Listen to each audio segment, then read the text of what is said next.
So, what's up mga keepers? Kung indoor setup naman yung mga isdaan nyo, then naghanap kayo ng ilaw, ito yung ma-recommend ko sa inyo na LED light yan, no? May 3 colors na yan na kita natin yung color kung yan, no? Yan, mga kulay nya. Then may pure white. Ginagamit natin dito ay yung pure white. Kaya yung mga gusto order ng LED light, lagay natin sa yellow basket yung link kung saan kayo pwede mag-order ng LED light.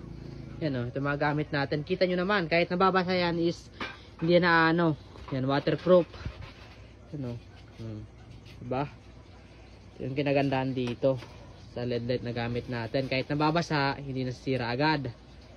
Then yan, maganda to kasi sa LJ, yan o.